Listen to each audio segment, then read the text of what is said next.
Hello friends, 11 science chapter number 2। आज हम उसके अंदर जो देखने जाने वाले हैं वो है एरर। ये जो एरर है वो एरर क्या कहना चाहता है वो हमको समझना है। पहले मैं आपको एक बात बताता हूं कि कोई भी फिजिकल क्वांटिटी उसकी खुद की कुछ ट्रू वैल्यू होती है, उसकी खुद की कुछ फिक्स वैल्यू होती है, उसकी खुद की कुछ ओरिजिनल वैल्यू होती है। और वही फिजिकल क्वांटिटी को अगर हम एक्सपेरिमेंट से मेजर करते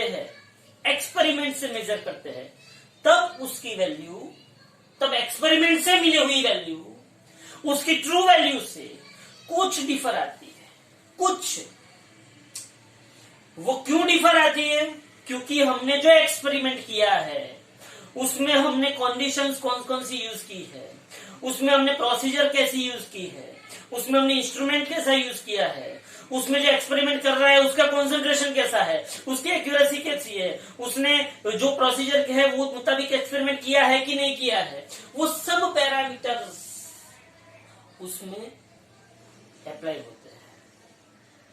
तो हमें यहां पे क्या करना है, हमें एरर को समझना है। एरर पॉजिटिव भी हो सकती है, नेगेटिव भी हो सकती है। फॉर एग्जाम्पल, आप ध्यान से सुनो। सपोज कि अपने को वो वेट वाला जो मशीन होता है, हम अपना वेट करने के लिए उसके ऊपर चढ़े। अब बाय डिफॉल्ट समझ लो कि वेट वाला जो मशीन है उसका जो मतलब वो जो रीडिंग है, उसका ऑलरेडी जो रीडिंग है वो सपोज कि 10 केजी बताता है। ऑलरेडी 10 केजी, ऐसा कांटा 10 केजी घुमा हुआ है। अब हम उसके ऊपर चढ़े और मुझे रीडिंग वहां पे मिला 60 केजी। तो रियलिटी में मेरा वेट क्या होगा? मैंने ऑलरेडी वो 10 पे था और मैं ऊपर चढ़ा तो मुझे बताया 60। तो रियलिटी में मेरा वेट क्या होना चाहिए? 60 माइनस 10, 50 होना चाहिए, क्योंकि वो ऑलरेडी 10 बता रहा था। आप सब्जी लेने के लिए जाते हो, तब आपने सब्जी वाले को बोला, अरे भाई इसी सब्जी लेने के लिए जाते हो, आप बोलोगे कि मेरे को 3 केजी सब्जी चाहिए। कोई बोलेगा मेरे को 3.0 केजी सब्जी चाहिए, कोई बोलेगा मेरे को 3.00 केजी सब्जी चाहिए। क्या ये तीनों तीन सेम है? ना, ये तीनों तीन सेम नहीं है। अकॉर्डिंग टू ऐसे ये तीनों दिन क्या बताता है? ये तीनों दिन बताता है कि हमने जो इंस्ट्रूमेंट यूज किया है, ये 3 केजी वाला, अगर कोई वहां पे जो वो जो बोलते हैं ना, वजन कांटा बोलते हैं जिसको, वहां पे जो वेट मशीन है, उस वेट मशीन ने 3 केजी आपको बताया रीडिंग। तो इसका मतलब ये हुआ कि 3 केजी में हम ज्यादा भी, अगर वो 3 केजी 400 ग्राम देगा, 3 केजी 200 ग्राम देगा, तो उतना भी हम मेजर कर सकते हैं, क्योंकि उसने क्या बताया? सिर्फ 3 केजी बताया। अगर 3.0 केजी बताया है, कितना बताया? 3.0 केजी, मतलब वो जो वेट मशीन है वो 0.1 केजी की भी एक्यूरेसी रखता है। मतलब वो 3 यहाँ पे 0 की जगह पे 1 भी आ सकता है, 2 भी आ सकता है, 3 भी। समझ में आ रहा है मैं जो बोल रहा हूँ? तो इस पॉइंट के बाद जो ये 0 है उसका इंपॉर्टेंस है। अगर ये 3.00 केजी बता रहा है तो इसका मतलब ये हुआ कि इसका जो वेइंग मशीन है वो 0.01 डेसिमल के बाद कितना एक्यूरेसी बता रहा है? 2 डिजिट का एक्यूरेसी बता रहा है। तो वो सब कुछ किस पे डिपेंड होता है? वो सब कुछ डिपेंड होता है मेजरिंग डिवाइस पे। किस पे डिपेंड होता है? मेजरिंग डिवाइस पे। समझ लो, हम लोग सब्जी लेने के लिए गए और सब्जी वाले ने अपने को वो 1 किलो अनियन दिया, बराबर है, 1 किलो बैंगन दिया, बराबर है। हमने बोला अभी 2-3 बैंगन और दे दे। हाँ, तो वो 2-3 बैंगन और दे देगा। क्यों? क्योंकि 5 ग्राम 10 ग्राम 20 ग्राम तक उसको फर्क पड़ता नहीं है, बराबर है। लेकिन यही चीज हम सोनार के वहां पे गए, ज्वेलर्स के अंदर गए, ज्वेलर्स के अंदर जाके हमने 2 तोला सोना लिया, फिर हम उसको ऐसा बोलेंगे कि 10 ग्राम नागने भी जो यार, ऐसा बोल सकते नहीं है। क्यों नहीं बोल सकते? क्योंकि 10 ग्राम गोल्ड के शॉप में, ज्वेलरी के शॉप में 10 ग्राम की वैल्यू है। वहां पे जो वेट मशीन होता है वो 0.000, समझ में आ रहा है? पॉइंट के बाद 3 डिजिट तक बोले जा सकता है एक्यूरेसी, जबकि सब्जी वाले के पास ऐसा कुछ नहीं होता है, वो तो ऐसे धर्म काटा लगा दिया। समझ में आ रहा है मैं जो बोल रहा हूं? तो पॉइंट के बाद जो डिजिट होते हैं उसकी भी वैल्यू होती है। वो सब कुछ हम देखेंगे सिग्निफिकेंट फिगर्स के अंदर। लेकिन अभी मुझे आपको बताना है एरर क्या है कि कोई भी फिजिकल क्वांटिटी होती है उसकी ट्रू वैल्यू होती है। कौन सी वैल्यू होती है? उसकी ट्रू वैल्यू होती है। कौन सी वैल्यू होती है? उसकी ट्रू वैल्यू होती है। कौन सी वैल्यू होती है? उसकी ट्रू वैल्यू होती है। और ये जो ट्रू वैल्यू है, ये ट्रू वैल्यू है, हम जब एक्सपेरिमेंट करते हैं तब एक्सपेरिमेंट से हमको जो भी रीडिंग मिलता है वो रीडिंग ये ट्रू वैल्यू के साथ मैच परफेक्टली नहीं होता है। तो true value and measured value, true value and measured value दोनों के बीच का जो डिफरेंस है that is known as error. हमारी जिंदगी भी पूरी की पूरी एरर से भरी हुई है। हमको जो आदर्श दिए गए हैं कि भाई आपको इंसान को ऐसा होना चाहिए, ऐसा होना चाहिए, ऐसा होना चाहिए, ऐसा होना चाहिए, ऐसा होना चाहिए, ये जो आदर्श दिए गए हैं हमारे वेदों में, पुराणों में हमको जो आदर्श दिए गए हैं, क्या हम ऐसे हैं? नहीं है। एरर हमारे आसपास सभी जगह पे देखो तो आपको कुछ ना कुछ एरर मिलेगी। तो हमको पढ़ना है आर क्या है? R is nothing but it is the difference between true value and measure value. R is nothing but difference between true value and measured value. True value मतलब जो उसकी ओरिजिनल है और मेजर वैल्यू मतलब जो हमने एक्सपेरिमेंट से major की है। तो error is nothing but difference between true value and measurement. Okay, fine. It can be positive, it can be negative. जैसे कि मैंने बोला कि वो वेट मशीन है, वो ऑलरेडी 10 kg बता रहा है और हमने उसमें कुछ ऐड किया। हम उसके ऊपर चढ़े तो हमको रीडिंग बताया 60 kg। तो हमको क्या करना पड़ा? 60 में से 10 माइनस करना पड़ा। हमको 60 में से 10 माइनस करना पड़ा कि तो पॉजिटिव है। तो अच्छा, अगर वो वेट मशीन में जो कांटा है वो 10 kg नीचे की ओर बता रहा है, नीचे की ओर 0 से नेगेटिव में जा रहा है 10 kg, तो अगर मेरा रीडिंग तक 60 आएगा तो मुझे 60 में क्या ऐड करना पड़ेगा? 10 ऐड करना पड़ेगा। Negative error. तो एरर में भी पॉजिटिव और नेगेटिव, एरर में भी पॉजिटिव और नेगेटिव, एरर में भी पॉजिटिव और negative. It should be minimum. Error सीधी सी बात है, कहीं पे भी आप एक्सपेरिमेंट करते हो, कुछ भी करते हो तो एरर कम से कम होनी चाहिए। एरर ज्यादा होगी तो आपका एक्सपेरिमेंट सच्चा होगा नहीं, एरर कम होगी तो आप अपने एक्सपेरिमेंट में परफेक्शन के साथ थोड़ा काम किया है ऐसा बोला जाएगा। Error should be minimum. Error should be minimum. Should भी नहीं आता है, मस्ट भी आता है। Error must be minimum. Okay fine, वो तो ग्रामेटिकल मिस्टेक है, चलेगा। चलो, तो ये एरर जो है, ये जो एरर है उसके दो पार्ट है। एक सिस्टमेटिक टाइप की एरर होती है और एक रैंडम टाइप की एरर होती है। सिस्टमेटिक टाइप की एरर क्या मतलब? मुझे पहले से पता था कि इस इंस्ट्रूमेंट के अंदर इतनी एरर है, वो मुझे पता है, तो मुझे जब रीडिंग आएगा तब मुझे उसको या तो ऐड करना पड़ेगा या तो क्या करना पड़ेगा? माइनस करना पड़ेगा। या तो ऐड करना पड़ेगा या तो माइनस करना पड़ेगा। उसको क्या बोलते हैं? सिस्टमेटिक एरर बोलते हैं। जैसे कि मेरे को वेट मशीन में पता था कि भाई 10 kg की एरर है तो मैंने उसको माइनस कर दिया। तो सिस्टमेटिक एरर जो है इट कैन बी काउंटेड, वो फिक्स है, वो हमको पता है कि भाई इसमें इतनी एरर है। आप लोग जब आगे प्रैक्टिकल में जाओगे तब आपको वर्नियर कैलिपर्स आएगा, माइक्रोमीटर स्क्रू गेज आएगा, स्केल आएगी, वो सब में आपको कुछ ना कुछ एरर मिलेगी, पहले से ही पता है। ओके, तो it can be counted. These are those errors which occurs due to कौन से पैरामीटर है ये एरर अकर होने के? Error in procedure. भाई हमने जो एक्सपेरिमेंट किया, हम एक्सपेरिमेंट कर रहे हैं, अपने को प्रोसीजर जो दिए, उस प्रोसीजर में ऐसा बोला है कि भाई पहले टेम्परेचर आप 30 तक बढ़ाओ, 30 तक बढ़ा के बाद में उसको आप कूल करो, मतलब आप बाद में उसको आप आगे प्रोसीजर करो। हम क्या करेंगे? टेम्परेचर 50 बढ़ा दिया, टेम्परेचर ऐसे बढ़ रहा था, तो हम दूसरे के साथ बात कर, हाय हाउ आर यू, कैसे हो? Very good. हम दूसरे के साथ बात कर रहे थे और अचानक ओह माय गॉड, टेम्परेचर तो 50 पे पहुंच गया। फिर हम क्या करेंगे?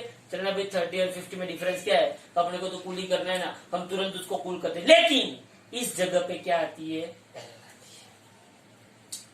तो एरर इन प्रोसीजर। दूसरा, मिसकैलिब्रेशन ऑफ द इक्विपमेंट। किसी को पता ही नहीं होता है कि कहां से मैं वो जो कैलिब्रेशन वाला इक्विपमेंट है उसको कैसे स्टार्ट करूं, उसको कैसे सेट करूं, उसको कैसे समझूं, उसको कैसे ऑपरेट करना है, वो किसी को पता नहीं होता। ऐसे ही लगा दिया कि चाहिए ये है, लेंथ मेजर करते बिचूम करके ऐसे लगा दिया। आपको पता है कि स्केल 0 से ही स्टार्ट होती है तो आपको 0 से ही उसको नापना चाहिए। कोई होगा वो 3 से नापेगा। समझ में आ रहा है मैं जो बोल रहा हूं? तो वो सब गलत है। हाँ, तो वो पता है पहले से कि अपने को अपने ये गलती की है। Miss calibration of the equipment, calibration of the equipment मतलब इक्विपमेंट पे आपको पता है कि स्केल है, स्केल है तो 0 1 2 3 4 5, फिर 1 2 3 4 5, तो यहाँ पे 1 आएगा, बराबर है। हाँ, लेकिन कहीं पे भी ये 2, अच्छा यहाँ ये मतलब कुछ मिस कैलिब्रेशन होगा, कहीं जगह पे गलती होगी तो वो भी एरर को प्रोड्यूस करती है। Such errors have same size and sign. अपने को पता है कि भाई पीछे अपने को ऐड करना है कि माइनस करना है, वो अपने को फिक्स पता है, तो same size and sign for all measurements. Such errors can predefined, such errors are known to us, predefined known to us दोनों सेम ही हुआ। Before performing experiment it can be counted. ये कौन सी एरर थी? Systematic error, systematic error. Okay, systematic error हो जाने के बाद आपके पास आती है रैंडम एरर। रैंडम एरर क्या है? रैंडम एरर मतलब क्या है? It can appear because of operator जो एक्सपेरिमेंट करता है। हाँ, आपको पेंडुलम का एक्सपेरिमेंट पता था, आपको पेंडुलम का एक्सपेरिमेंट पता था, बोलो पेंडुलम के एक्सपेरिमेंट में क्या था, किसी को पता है? पेंडुलम के एक्सपेरिमेंट में क्या था? एक्चुअली उसका इक्वेशन है time period is directly proportional to length of the pendulum और ये जी।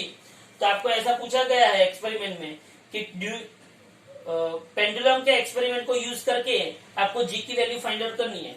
हाँ, लेंथ आपको दी गई है और टाइम पीरियड आपको ढूंढना है, तो आप क्या करते हो? आपने कभी किया है ऐसे 20 ऑसिलेशन या 10 ऑसिलेशन करने के? 10 ऑसिलेशन के लिए वो स्टॉप वॉच करके एक जो घड़ी थी, पता है ना स्टॉप वॉच, वो स्टॉप वॉच करके एक जो घड़ी थी वो घड़ी यूज करने की, और 20 ऑसिलेशन के लिए कितना टाइम लगा? तो एक ऑसिलेशन 20 ऑसिलेशन के लिए इतना टाइम लगा, तो एक ऑसिलेशन के लिए कितना टाइम लगेगा? ये सब करके आप टाइम पीरियड ढूंढते थे। टी पता होता था, एल पता होता था, तो उसके ऊपर से आपको क्या मिल जाता था? जी।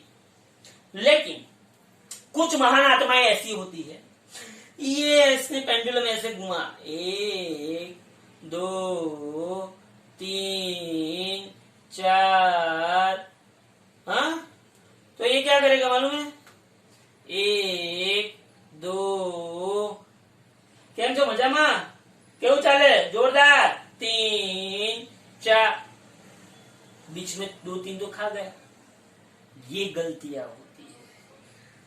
कुछ एक्सपेरिमेंट ऐसे होते हैं कि जिसमें टेबल होता है, टेबल के ऊपर सब इंस्ट्रूमेंट ऐसे होते हैं और उसमें वाइब्रेशन नहीं आने चाहिए। वाइब्रेशन आएंगे तो कुछ ना कुछ वो डिस्टर्ब हो जाएगा, तो वो लोग उस टेबल पे बैठ ऐसे एक्चुअली टेबल ऐसे होता है, जब भी आप एक्सपेरिमेंट करो तो आपको टेबल से दूर विदाउट टचिंग आपको एक्सपेरिमेंट ऐसे परफॉर्म करना होता है। मतलब आप टेबल है, कुछ लोग ऐसे वो टेबल होता है 1 2, ऐसा नहीं कर सकते, और ऐसे तो करते हो साथ में से पैर भी हिलाते हैं।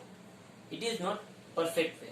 हाँ, तो ऑपरेटर की गलती होती है। किसकी गलती होती है? ऑपरेटर, मतलब जो एक्सपेरिमेंट कर रहा है उसकी गलती होती है। दूसरा, fluctuations in external conditions. What do mean by fluctuations in external condition? मतलब कि मैं एक्सपेरिमेंट कर रहा हूं तो उसपे टेम्परेचर का भी इफेक्ट हो सकता है। सडनली टेम्परेचर इंक्रीज हो गया, सपोज कि बॉयलर का कुछ एक्सपेरिमेंट कर रहा तो सडनली प्रेशर में चेंज आ गया। सपोज कि मैं कोई पेंडुलम का है तो किसी और का मैं एक्सपेरिमेंट कर रहा हूं तो सपोज कि विंड ज्यादा चलने लगी। हाँ, कुछ भी हो सकता है, एक्सटर्नल कंडीशंस। सपोज कि मैं किसी का साउंड मेजर कर रहा हूं तो उसके वाइब्रेशंस में मेजर कर रहा हूं तो आजू बाजू में दूसरे साउंड का डिस्टर्बेंस आ गया, कुछ भी हो सकता है। हाँ, सपोज कि मैं लाइट के एक्सपेरिमेंट कर रहा हूँ, ऑप्टिक्स से एक्सपेरिमेंट कर रहा हूँ, और मेरी जो लेजर लाइट है या तो कुछ जो मेरा बल्ब है उसके साथ दूसरी कुछ लाइट ऐड हो गई या तो कुछ अलग इफेक्ट आ गई। सपोज कि मेरे लेंस में प्रॉब्लम आ गया सडनली, तो ये सब जो है वो फ्लक्चुएशंस इन एक्सटर्नल कंडीशंस, कुछ भी हो सकता है। नाउ वेरिएबिलिटी इन मेजरिंग इंस्ट्रूमेंट। वेरिएबिलिटी इन मेजरिंग इंस्ट्रूमेंट, कुछ इंस्ट्रूमेंट ऐसे होते हैं कि जो फिक्स है कि भाई ये होना ही चाहिए, बराबर है। लेकिन कई जगह पे ऐसा होता है कि एक्सपेरिमेंट करते करते उस इंस्ट्रूमेंट में कुछ डिस्टर्बेंसेस क्रिएट हो जाए, जैसे कि गैल्वेनोमीटर है, एमीटर है, वोल्ट मीटर है। हाँ, आप देखने जाओगे गैल्वेनोमीटर जो होता है ना, गैल्वेनोमीटर एमीटर, उसमें ऐसे 0 होता है और एक कांटा होता है। करंट बहा, ये ऐसे गया, करंट रिवर्स में बहा, ये ऐसे गया। हाँ, मतलब करंट बहना चाहिए, करंट बहना चाहिए। कुछ एक्सपेरिमेंट मतलब कुछ गैल्वेनोमीटर ऐसे हो गया, आप अपनी स्कूल में जाओगे तो वो गैल्वेनोमीटर जो डब्बा होता है उसमें मैंने वायर कनेक्ट नहीं किया है, एक खींच के थप्पड़ मारो उसको, सड़ाक करके वो गैल्वेनोमीटर को थप्पड़ मारो, वो जो कांटा होगा ना वो पूरा ऐसे चला जाएगा। अरे भाई ये कि ठीक है, हाँ कुछ में तो आप वो डिब्बे को ऐसे घुमाओगे तो कांटा ऐसे चला जाएगा, ऐसे घुमाओगे तो ये सब कुछ गलत बात है। तो इससे भी एक्सपेरिमेंट में कुछ ना कुछ वेरिएबिलिटी आ सकती है। तो variability in measuring instrument, the effect of random error can be somewhat reduce by taking the average value of the all the readings. वो मैं आपको भी समझा रहा हूं कि मुझे अगर ये मेजर्ड वैल्यू को ट्रू वैल्यू के बहुत करीब ले जाना है, मेजर्ड वैल्यू को ट्रू वैल्यू के बहुत करीब ले जाना है, तो मुझे जो मेजर्ड वैल्यू है, जो मेरे रीडिंग्स है, वो जितने बनने उतने ज्यादा होने चाहिए और उसका मुझे क्या लेना चाहिए, एवरेज लेना चाहिए। क्या लेना चाहिए मुझे, उसका एवरेज लेना चाहिए। The effect of random errors can be somewhat reduce by taking the average of the all readings. Okay, they have not fix size and sign, यहाँ पे फिक्स साइज एंड साइन था, वो फिक्स साइज एंड साइन नहीं है, और they are not predefined. Okay, वो पहले से पता होता नहीं है, वो ऑन दी स्पॉट हो जाता है। तो ये कौन सी एरर हो गई, रैंडम एरर हो गई। अब एक्यूरेसी, अब measurement with small random error, अगर रैंडम एरर जितनी बने उतनी क्या हो, कम हो, क्या हो, रैंडम एरर जितनी बने उतनी कम हो, is said to have high precision. Random error जितनी कम होगी उतना प्रिसिशन क्या होगा, ज्यादा होगा, एक्यूरेसी क्या होगी, ज्यादा होगी। तो मिनिमाइज रैंडम एरर, अब रैंडम एरर को मिनिमाइज कैसे करें, तो मैंने जितने भी रीडिंग्स लिए हुए हैं, मतलब मैं रीडिंग को जितना ज्यादा लूंगा, मैंने 5 रीडिंग लिए ना, 10 रीडिंग लिए ना, अगर 20 रीडिंग लूंगा तो मेरी जो रैंडम एरर है वो क्या होती जाएगी, रिड्यूस होती जाएगी। समझ में आ रहा है आप लोगों को? ये बार बार इसको समझना, बार बार इसको देखना, तब आप लोगों को पता चलेगा कि एरर क्या है। इसके बारे में मैंने फर्स्ट लेक्चर है, मैं दूसरा लेक्चर मैंने रखूंगा, ये एरर का लेक्चर है, इसमें कैसे एरर को रिड्यूस करते हैं, कैसे उसका एवरेज लेते हैं, कैसे एब्सोल्यूट एरर आता है, कैसे रिलेटिव एरर आता है, कैसे परसेंटेज रिलेटिव एरर आता है, वो सब मैं अभी यहाँ पे बताता हूँ। लेकिन ये सब कुछ आपको पता होना चाहिए। ओके, अब देखो यहाँ पे, अब हमें एरर का जो कैलकुलेशन पोर्शन है, कौन सा पोर्शन है, कैलकुलेशन पोर्शन, वो करते हैं। उसके लिए इक्वेशंस बनाते हैं। इक्वेशंस कैसे बनाते हैं, ध्यान से देखो।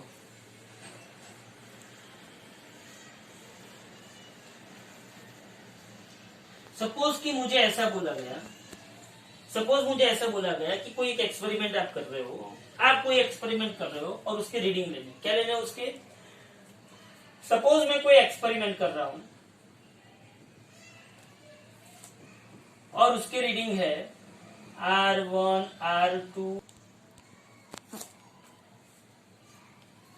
देखो, एक्सपेरिमेंट सपोज कि मैं कोई कर रहा हूं, उस एक्सपेरिमेंट की मैंने रीडिंग लिए, कितने रीडिंग लिए, n नंबर ऑफ रीडिंग्स लिए। ओके, अब ये रीडिंग है, it is not true value, लेकिन ये क्या है, रीडिंग है। ये जो रीडिंग है, वो रीडिंग को मैं कैसे ट्रू वैल्यू के नजदीक पहुंचा सकता हूं, वो ध्यान से देखो। तो ये रीडिंग से, ये क्या है, रीडिंग से। ओके फाइन, ये रीडिंग से। अब मैं इनकी क्या लूंगा, एवरेज लूंगा। क्या लूंगा मैं इसका, एवरेज। तो एवरेज वैल्यू ऑफ रीडिंग्स, तो मुझे इसकी क्या लेनी पड़ेगी, average value of this readings. मुझे इसकी एवरेज वैल्यू लेनी पड़ेगी, तो मैं आर एवरेज क्या लिखूंगा, आर एवरेज में लिखूंगा R1 plus R2 plus R3 plus RN divided by 2। ये मुझे एवरेज वैल्यू मिली रीडिंग की। किसकी मिली मुझे, एवरेज वैल्यू मिली मेरे सब रीडिंग्स की।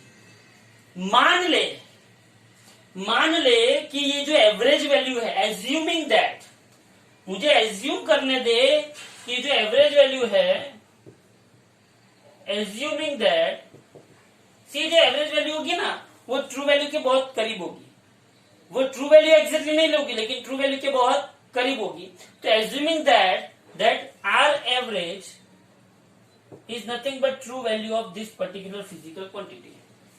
R average is nothing but true value of this particular physical quantity. तो ये R average मिला। अब देख, एरर का डेफिनेशन क्या था, एरर का डेफिनेशन क्या था, ट्रू वैल्यू में से मेजर वैल्यू को क्या करने का, माइनस, तो ये ट्रू वैल्यू मिली। और ये सब क्या है, मेजर, रीडिंग मतलब क्या, मेजर्ड वैल्यू, रीडिंग मतलब क्या, मेजर्ड वैल्यू। तो ये जो ट्रू वैल्यू है उसमें से मेजर्ड वैल्यू अगर मैं माइनस करता हूं, क्या करता हूं मैं, माइनस, तो मुझे क्या मिलेगी, एरर मिलेगी, इंडिविजुअल एरर। तो it is known as absolute error. क्या बोलते हैं,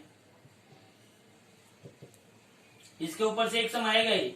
एब्सोल्यूट एरर क्या होगा, तो delta R1 is equal to, delta R1 is equal to, मैंने R एवरेज मतलब जो मेरी ट्रू वैल्यू मैंने एज्यूम किया है उसमें से मैंने पहले रीडिंग को माइनस किया। डेल्टा R2 मतलब मेरी जो ट्रू वैल्यू है जो मैंने एज्यूम की है उसमें से मैंने दूसरे रीडिंग को माइनस किया। सिमिलरली मैं आगे बढ़ता जाऊंगा तो क्या आएगा, delta Rn is equal to R average minus Rn। तो ये क्या होगी, एब्सोल्यूट एरर होगी। ये जो सब एब्सोल्यूट एरर मिली मुझे, ये सब मुझे एब्सोल्यूट एरर मतलब मुझे इंडिविजुअल रीडिंग में डिफरेंस मिला, मुझे इंडिविजुअल रीडिंग की एरर मिली। अब मैं ये सभी एरर क्या ले लेता हूं, एवरेज। क्या ले लेता हूं मैं, सभी एरर का एवरेज ले लेता हूं। तो एवरेज एब्सोल्यूट एरर,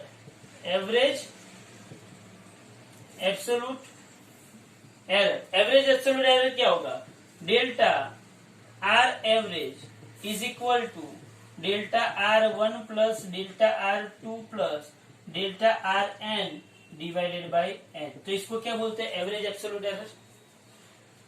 तो ये मुझे एवरेज वैल्यू मिली, मतलब मुझे ट्रू वैल्यू मिली। ट्रू वैल्यू का मुझे क्या मिला, एरर वैल्यू मिला। ट्रू वैल्यू का मुझे क्या मिला, एरर वैल्यू। तो अब मैं, मेरा जो प्योर रीडिंग है, प्योर रीडिंग में कौन से फॉर्म में लिख सकता हूं, प्योर रीडिंग में लिख सकता हूं R is equal to, pure reading में लिख सकता हूं R एवरेज। क्या लिख सकता हूं, R एवरेज प्लस और माइनस क्या होगा यहाँ पे, डेल्टा R एवरेज। क्या लिख सकता हूं मैं, R एवरेज प्लस और माइनस डेल्टा R एवरेज। मतलब कि सपोज किसी ने ऐसा बोला कि मैंने जो वेट मशीन यूज किया उसकी एरर 5, मतलब मैं ऐसा लिखूं कि मेरा जो मास है वो 50 प्लस और माइनस 2 है, 50 प्लस और माइनस 2 है। मतलब क्या हुआ, 50 मतलब क्या हुआ, R एवरेज, 50 मतलब क्या हुआ, R एवरेज हुई, और 2 मतलब क्या हुआ, डेल्टा R एवरेज हुई। मतलब कि ये जो मास है उसको मैं दो तरीके से लिख सकता हूँ, एक 50 प्लस 2 और एक क्या लिख सकता हूँ, 50 माइनस 2। 50 प्लस 2 मतलब क्या हुआ, 52, और 50 माइनस 2 मतलब क्या हुआ, 48। मतलब ये जो मास है उसकी रेंज 48 से 52 के अंदर सही। या आप अपने घर पे कोई भी इंस्ट्रूमेंट, मतलब कोई भी चार्जर है कि कोई भी टीवी है तो बल्ब है, उसके ऊपर आपको ऐसे प्लस और माइनस करके, कैसा, प्लस और माइनस करके आपको ऐसी रीडिंग लिखी हुई जाएगी, एम्पियर के अंदर करंट के बारे में रीडिंग ऐसी लिखी हुई जाएगी, आप देख लेना, बराबर। तो ये जो एरर है आपको, ये अब ये क्या हुआ, ये मैंने रीडिंग लिखा। अब आता है रिलेटिव एरर। कौन सी एरर आती है, रिलेटिव एरर आती है। और उसको मैं दूसरा क्या बोलता हूँ, मैं उसको फ्रैक्शनल एरर। क्या बोलता हूँ मैं उसको, फ्रैक्शनल एरर। फ्रैक्शनल एरर क्या है, फ्रैक्शनल एरर क्या है, ये जो डेल्टा R एवरेज है डिवाइडेड बाय R एवरेज, उसको क्या बोलते हैं, फ्रैक्शनल एरर बोलते हैं, या तो रिलेटिव एरर बोलते हैं। और उसके बाद आता है परसेंटेज एरर। क्या आता है, परसेंटेज रिलेटिव एरर। क्या आता है, percentage relative error. Percentage relative error क्या है, परसेंटेज रिलेटिव एरर क्या है, delta R average divided by R average multiplied by क्या हो गया, 100। तो उसको क्या बोलते हैं, परसेंटेज रिलेटिव एरर। बोलो आपको ये पता चला।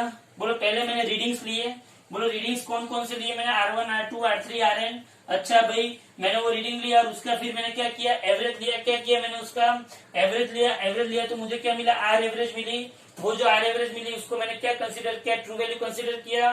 फिर ये ट्रू वैल्यू में से मैंने इंडिविजुअल रीडिंग को क्या किया, माइनस किया, तो मुझे क्या मिली, एरर, जिसको मैं क्या बोलता हूँ, एब्सोल्यूट एरर। ये एब्सोल्यूट एरर का वापस मैंने क्या लिया, एवरेज लिया। तो ये किसका एवरेज आया, एरर का एवरेज आया। किसका एवरेज आया, एरर का। तो उसके ऊपर से हम ऐसा रीडिंग लिख सकते हैं।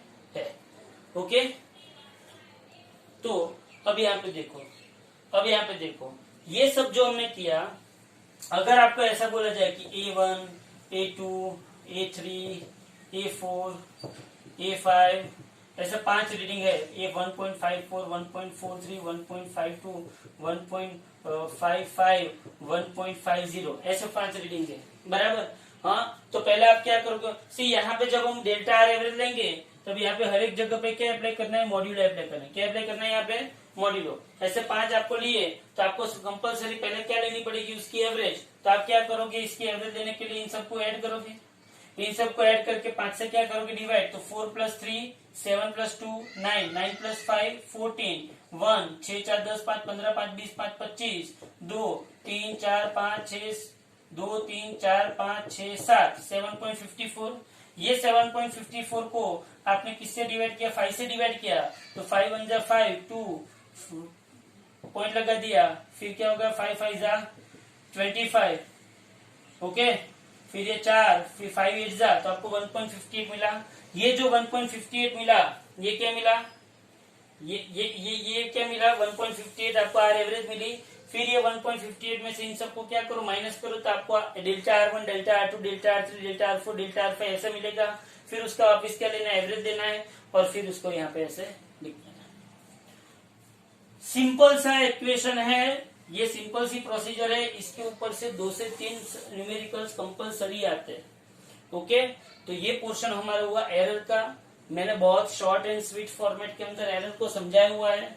आपको इसमें कोई बड़ी टेंशन लेने की जरूरत नहीं है। आपको सिर्फ और सिर्फ एरर के न्यूमेरिकल पे कॉन्सेंट्रेट करना है, जो मैंने सेकंड वीडियो के अंदर रखा हुआ है, okay. Thank you very much, keep watching next दिन ऑन।